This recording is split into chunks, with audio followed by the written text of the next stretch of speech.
Hey, what's up, you guys? Welcome back to my channel, Just Simply Sports. Here with me, I am Kaja.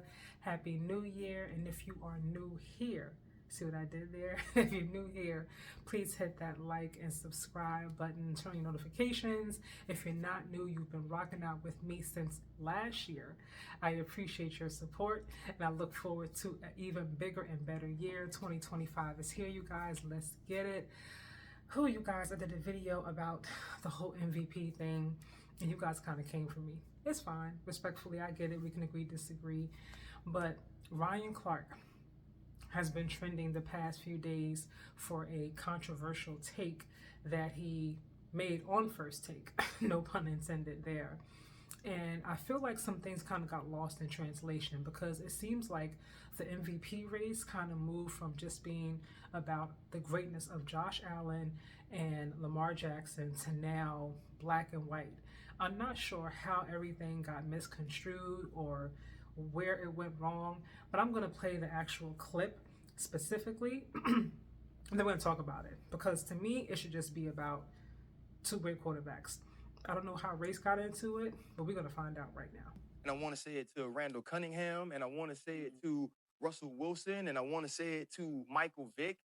This is the evolution of the position. Yeah. Without Randall Cunningham having to try to conform and be a pocket passer and also show his athleticism, we don't get to Michael Vick. Mm-hmm. And without Michael Vick accepting that and working to become a better passer, working to become a better leader, we don't get a Cam Newton. Yep. And if Cam Newton doesn't bring the style of play that he had the opportunity to bring from Auburn to the NFL and win an MVP doing it, we don't have a Lamar Jackson. Correct. See, we've needed at that position because of all the negativity surrounding whether or not people like you can play it. We needed each of you to get to this point. Yes. And that's why we need Lamar Jackson to take that next step and hold that Lombardi trophy the same way we all cried when Doug Williams. All right, so the topic of this segment is Lamar most underappreciated QB in the NFL? It has nothing to do with MVP at all. So I'm not sure how we took RC's words and kind of twisted around in this specific segment to fit a narrative about him race baiting for MVP. What I did hear him say loud and clearly was talking about Lamar and about him needing to win the Lombardi Trophy, Super Bowl trophy, obviously. And I think it is important if he wins it. I think we're forgetting this whole thing. Let's go back a little bit. I like to go back in history. Sometimes you got to go back to move forward, right? So a few years ago, not that long ago, Lamar was looking for a new contract, right? Do we not remember that he got that non-exclusive franchise tag? And I think almost immediately the Commanders came out, said they weren't interested. The Falcons said they weren't interested. The Dolphins, they said they weren't interested. And I forgot how Raiders, I think, also were in there. Teams that really needed a quarterback. So they had no interest in Lamar Jackson being their quarterback at all. Okay. I wonder why that is. Especially when you need a quarterback, why would you not want someone who at the time had been unanimous MVP in the NFL? That says a lot about what he has to offer and what he can bring to a franchise. Now, I know that he was seeking a guaranteed contract. I know that maybe some owners didn't want to go to the whole Deshaun Watson route, paying someone over $230 million, fully guaranteed, especially with everything that happened with him surrounding that. I get that part. But everything is negotiations. Everything can be worked out, can be talked about, compromised to a certain degree. But the fact that all these organizations who were in desperate need for QBs came out and said, no, we're okay, we're not interested. Again, let me with emphasis on Lamar Jackson, who at the time had been previously unanimous MVP. Why is that? Why is that? So we're going to fast forward now. Now, after winning that unanimous MVP, we know that he won again last year. And now, obviously, he's in the conversation, the lead, depending on who you ask, to win his third MVP. Having an incredible season. I mean, broken Michael Vick's record, all kind of records. You know what I mean? Aside from Joe Burrow, who's leading the pack, I think Lamar is right there in terms of the stats, right? That's neither here nor there. I say all that to say, what RC is saying, there is merit and there is importance and relevance to it. Everything has an evolution, you guys. There is always someone who crawls so someone else could walk, so someone else could run. That happens in every sport and all walks of life. So I understand what RC is saying. I don't know how it got from what he's talking about as far as the black quarterback goes and what it would mean for a black quarterback to win um, the Super Bowl ring. And I don't mean obviously Patrick Mahomes has won it, Russell Wilson has won it, and others, right? So I'm not saying he'll be like the first black quarterback to win it. What I say is someone like Lamar Jackson. I also saw a headline about something about him saying something about him being authentically black. I'm just I'm gonna play this clip for you guys, and then we'll get right back into it. You'll see what I'm talking about.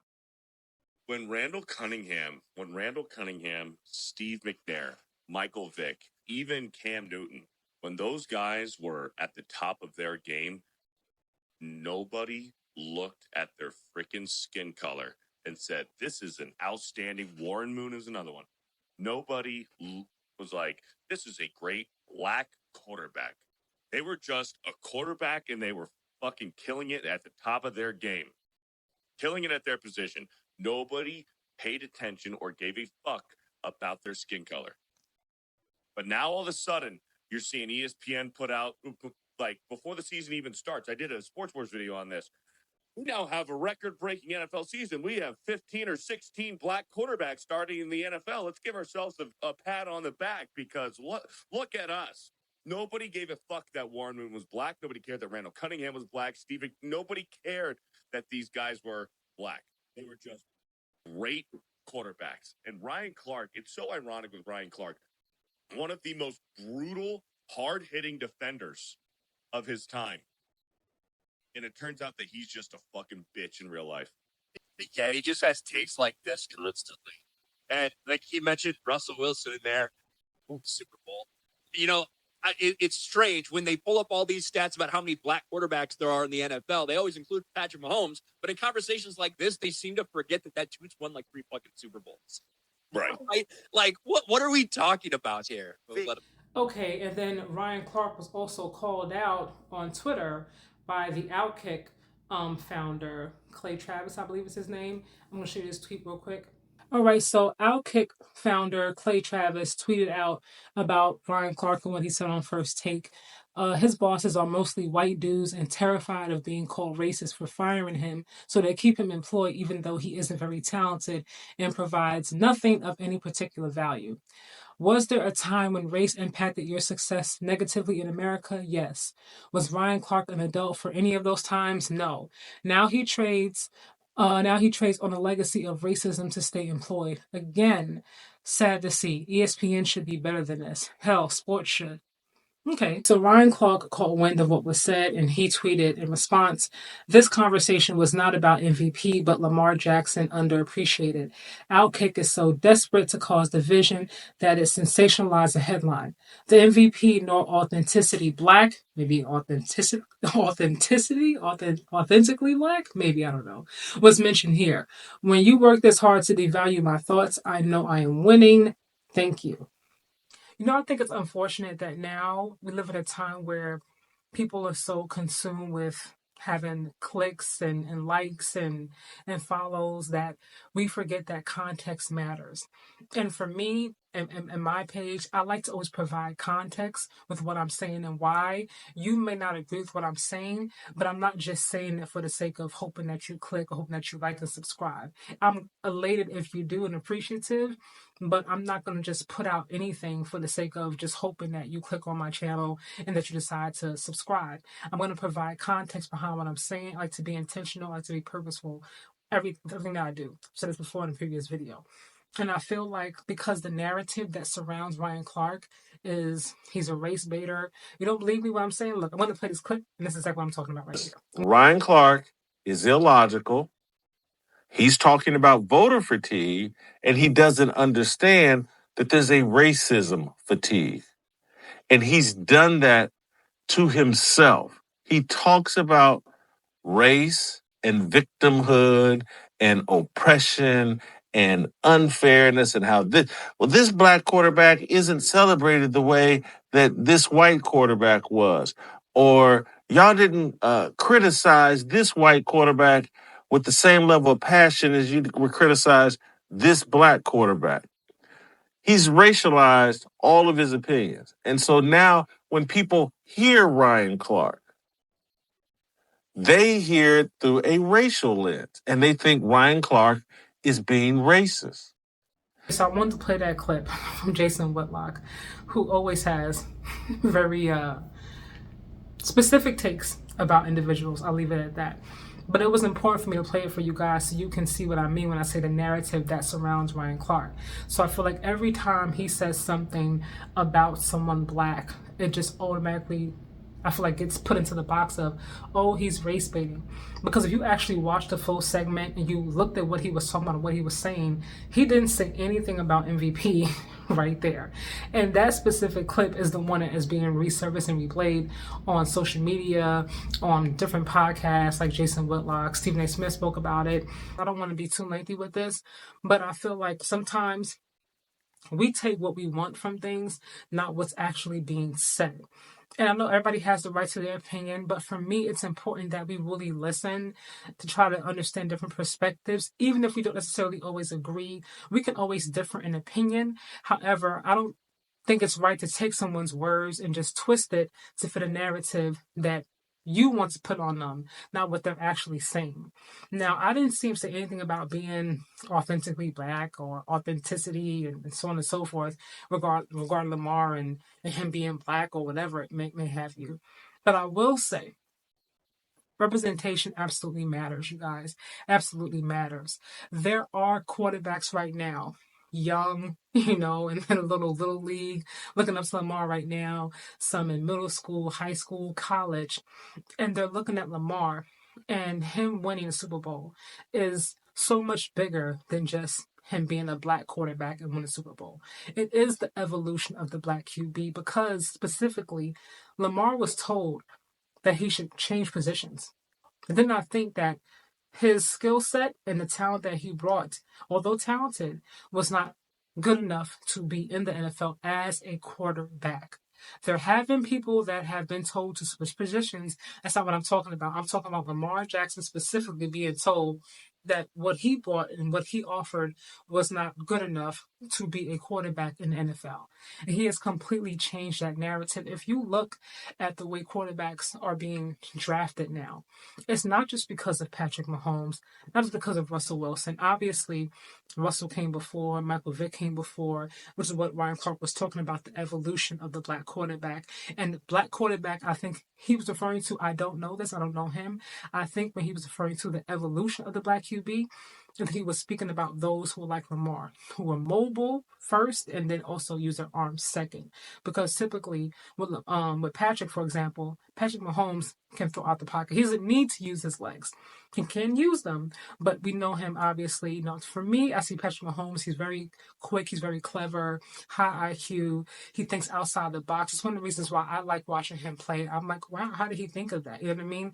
I think the way he sees things is so different, and that's one of the reasons why I like watching him play quarterback. You know what I mean? Even though I don't think she's going to repeat. Whole other conversation right there. I'm not going to take away from what he brings, and how talented he is. However, everybody doesn't necessarily think or is as creative, as Patrick Mahomes might be, right?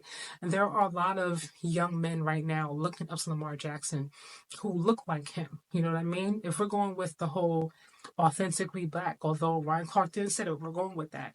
There are people who look like Lamar. They're darker. They have grills. They're flashy. They have jewelry. They might have a little bit of accent. They don't necessarily pronounce all their words correctly, although they're still intelligent. They come from a different background. They come from the hood. They come from the single parent household, where the mom works 3 jobs. They may not come from a Russell Wilson kind of household where he had 2 parents.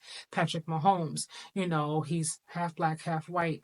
I'm not discrediting his blackness. What I am saying, though, is that there are people that look more like Lamar who connect more with him.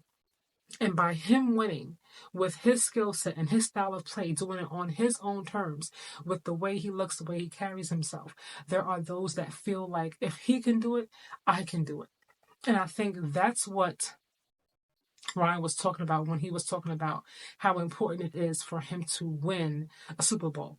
because the legacy and what it would mean for those that come after, even for Lamar himself, forget everybody else for a second.